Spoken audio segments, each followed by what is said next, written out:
வணக்கம். இந்தியாவில் குறிப்பாக தமிழ்நாட்டில் ஒரு இடத்துக்கு ஒரு பெருமை உண்டு. அதுபோல் இப்போ நான் நின்றுட்டுருக்க இந்த இடத்துக்கு நிறைய பெருமைகள் உண்டு. நிறைய பெருமைகள் உண்டு. காஞ்சிபுரத்திலிருந்து ஆற்காடு செல்லும் மார்க்கத்தில் 16வது கிலோமீட்டரில் இருக்கிற இந்த ஊர் பேர் வட இலுப்பை. இந்த ஊரில் தான் நம்ம இப்போ இருக்கோம்.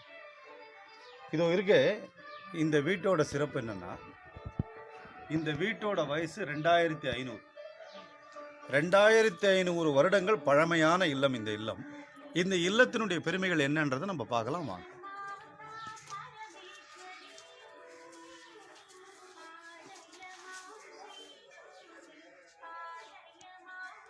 இப்போ இந்த வீட்டுக்குள்ள நுழைஞ்சோடனே வலது பக்கம் இந்த திண்ணை இருக்கு. அந்த காலத்து வீட்டு எல்லா வீட்லையுமே பார்த்தீங்கன்னா இது போல ஒரு திண்ணை இருக்கும். ஆனால் இந்த திண்ணைக்கென்று ஒரு தனி சிறப்பு. ரமண மகரிஷியோட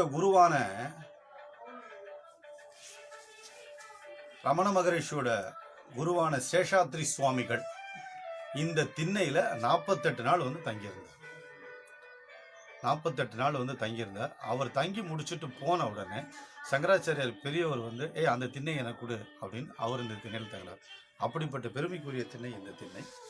இந்த வீட்டினுடைய உள்ள பல விசேஷங்களை பார்க்கலாம்.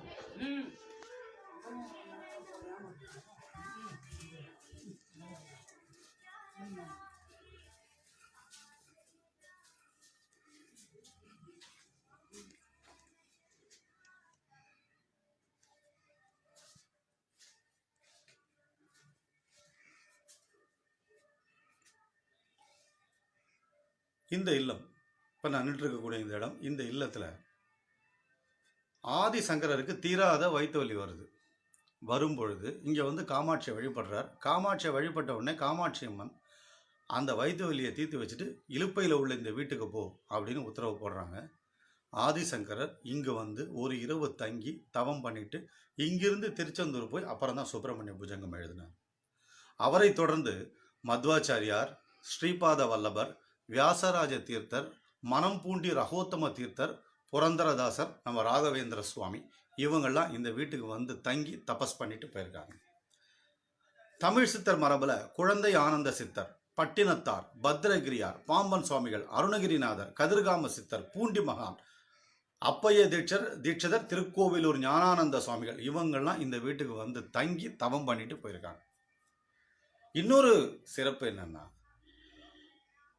திருவருட்பிரகாச வள்ளலார் இந்த வீட்டுக்கு வந்துட்டு மீண்டும் ஒரு கருப்பையில் புகாமல் இருக்க இலுப்பையை நினை மனமேன்ற ஒரு மகா வாக்கியத்தை சொல்லிட்டு போயிருக்காங்க. சர்க்குரு தியாகராஜர் தன்னுடைய முதல் 2 கீர்த்தனைகளை இந்த வீட்டில் உட்கார்ந்து எழுதிட்டு அவரே தன் வாயை விட்டு பாடியிருக்கார். அந்த பாட்டை வாயால பாடியிருக்கார். ஸ்ரீ ராமானுஜர் வந்திருக்கார். இப்பொழுது பார்க்கும் இந்த பூஜை அறை மிகவும் ஒரு சிறப்பான ஒரு பூஜை அறை. இந்த பூஜை அறையினுடைய சிறப்பு என்னன்னா, காஞ்சி மகாபிரிவருக்கு முன்னாடி பட்டத்தில் இருந்தவங்க இந்த பூஜை அறையில் வந்து பூஜை பண்ணியிருக்காங்க. காஞ்சி மகா பெரியவர் சந்திரசேகரேந்திர சரஸ்வதி இந்த வீட்டுக்கு 350 முறை வந்திருக்கார். குறைஞ்சபட்சம் 21 நாள், அதிகபட்சம் 60 நாள் தங்கியிருக்கார். காஞ்சி மகா பெரியவர் சந்திரசேகரேந்திர சரஸ்வதி இந்த வீட்டுக்கு 350 முறை விஜயம் செஞ்சிருக்கார்.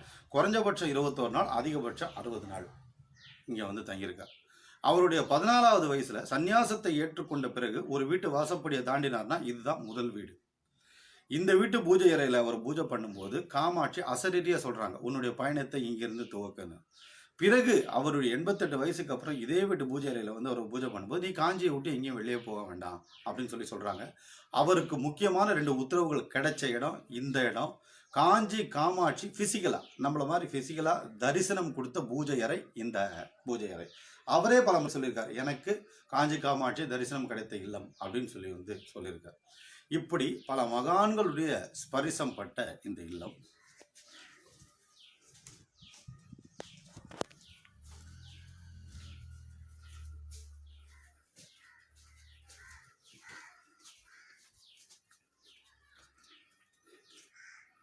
ஒரு 1500 வருஷமா ரிக், யஜுர், சாமம், அதர்வனம் 4 வேதமும் ஒலித்த இடம். இந்த இடத்துல வேத பாடசாலை இருந்தது. ரிக் யஜுர் சாமம் அதர்வனம் இந்த 4 வேதங்களும் காலை மாலை 2 வேளையும் ஒலித்த இடம் இந்த இடம். இந்த இடத்துல உட்கார்ந்தான் அந்த வேத பாடசாலையில் உள்ள பிள்ளைகள் வந்து இங்கே உட்கார்ந்தான் வேதம் வந்து படிப்பாங்க, வேதம் வந்து சொல்லுவாங்க. அப்படிப்பட்ட வேதம் ஒலித்த இடம், அப்படிப்பட்ட பெருமைக்குரிய ஒரு இடம் இந்த இடம்.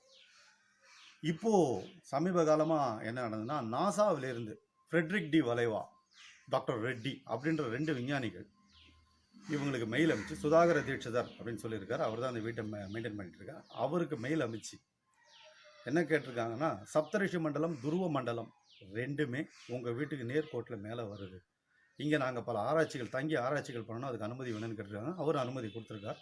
கூடிய விரைவில் இங்கே ஆராய்ச்சிகள் நடக்கும்.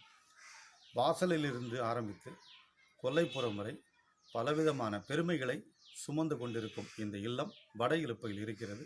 அவசியம் எல்லோரும் வந்து தரிசித்து இங்கு வந்து சென்ற மகான்களின் அருளை பெற வேண்டுமாய் கேட்டுக்கொள்கிறேன். உங்கள் அன்பன் மன்னை மாதவன்.